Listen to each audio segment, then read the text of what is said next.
大家好，我係 Mavis 海寶媽，今日咧就同大家做一個最簡單嘅牛奶麵包。牛奶麵包有呢啲材料，而家我哋一齊整牛奶麵包。首先將啲酵母咧放喺牛奶入邊，啲牛奶我喺雪櫃攞出嚟咧就微加熱咗嘅，跟住放麵粉啦、糖、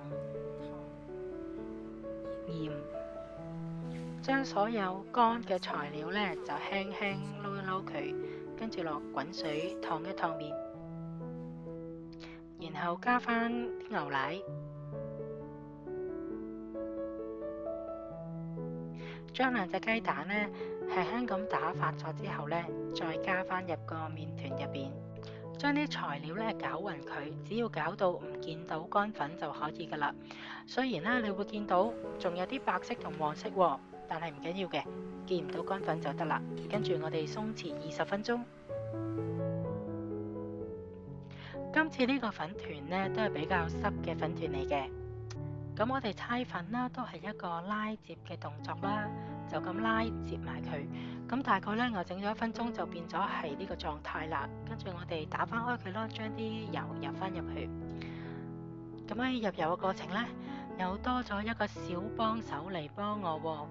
你估唔估到佢係邊個呢？佢就係海寶啦。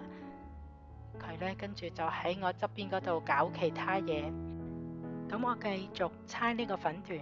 當入咗油之後呢，個粉團呢就會好似散散地咁樣嘅。咁呢個係一個好正常嘅狀態嚟嘅。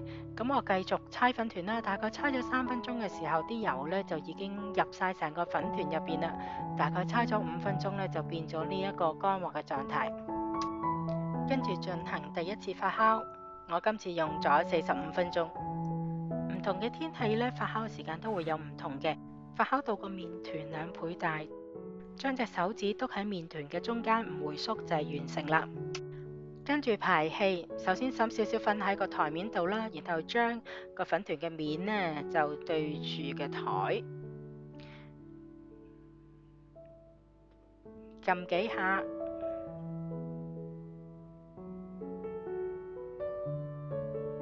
同埋咁樣接幾下。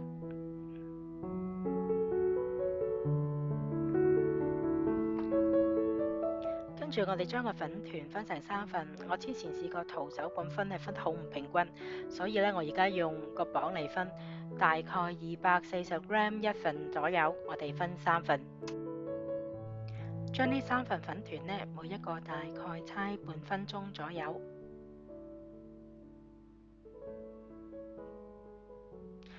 跟住咁樣收埋個口，擺返喺台面度，3份都係咁樣。灑少少粉喺台面度，同埋搓麵呢支木棍，跟住搓開個粉團，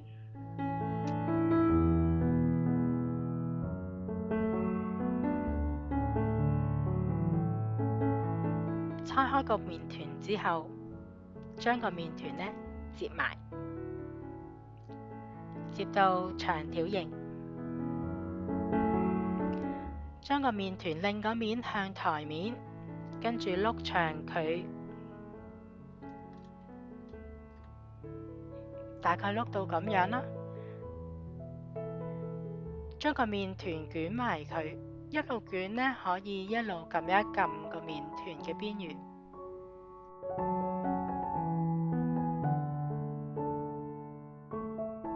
將個麵團放喺焗盤度。3份都係咁樣做，然後我哋進行第2次發酵。今次呢，我用咗45分鐘發酵呢，發酵到大概8分滿度，然後可以入焗爐190度焗30分鐘。方包出爐啦，今次呢，我大概用咗10分鐘嚟搓麵，出嚟嘅效果個方包呢又軟熟又好食。小朋友呢仲未復課，而家都係要留喺屋企，我哋就多咗時間整麵包啦。下次呢，我就會整一個芝麻方包，希望大家中意我嘅 channel。如果你中意我嘅 channel，記得 subscribe 我嘅 channel 同埋撳個小鈴鐺，咁當我有新片嘅時候就會通知你噶啦。